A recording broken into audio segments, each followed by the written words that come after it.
So what's up guys? Nakikita nyo ba to? Ito ay isang uri ng seafoods.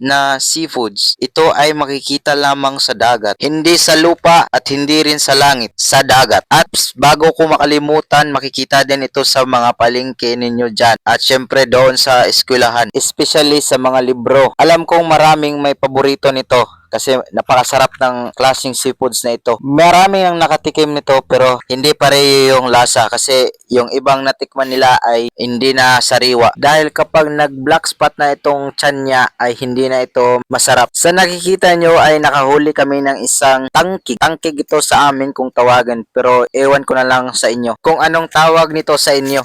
Paki-comment naman sa baba para malaman natin. So ngayon ipapakita ko sa inyo kung paano manghuli ng mga alimasag. Meron na akong nakita dito na isa na lumulublob sa baybay. Hindi ko alam kung anong Tagalog ng baybay or sa English sand. Kung nakikita nyo yung mata, yan yung basihan kung paano siya matukoy kung meron bang nakaliblib or walang alimasag. Alam kong marami ding marunong tumukoy ng mata ng isang alimasag, lalo na yung nakatira sa mga isla malapit sa hunasan. Baka sabihin ng iba dyan na planted itong mga alimasag nito dahil nakalabas sila. Hindi ibig sabihin nun planted. Meron ding time na lumalabas talaga sila, lalo na tuwing gabi. Lalabas sila dahil maghahanap sila ng pagkain, pero karamihan talaga nito ay lalabas tuwing high tide, especially sa gabi. Sa mga may paborito nitong klase ng seafoods na ito, steady lang kayong manood para matutunan nyo paano ito kinukuha at paano ito titingnan sa dagat or anong itsura nito sa dagat. Pero huwag kayong mag-alala kung hindi nyo alam kung paano ito tingnan sa ilalim ng baybay or sand. Pwede rin nyo gamitin yung paa ninyo. Mag-aapak-apak lang kayo dyan sa mga buhangin. Alam ko na pala yung Tagalog ng sand. Dahil makakuha rin kayo kapag nakaapa kayo na parang bato na may tinik-tinik sa inyong paa. Yan yung pakiramdam na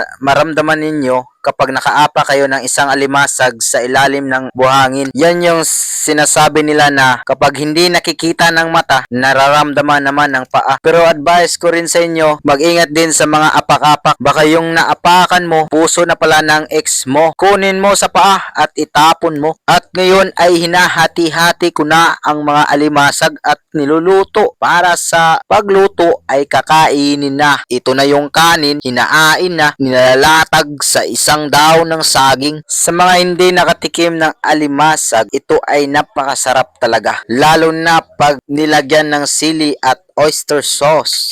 So ngayon ay mangangain na kami at pasintabi na rin sa mga allergy nito. Kung gusto nyo talagang kumain, magtabi kayo ng cetirizine. Yes, yes, yo!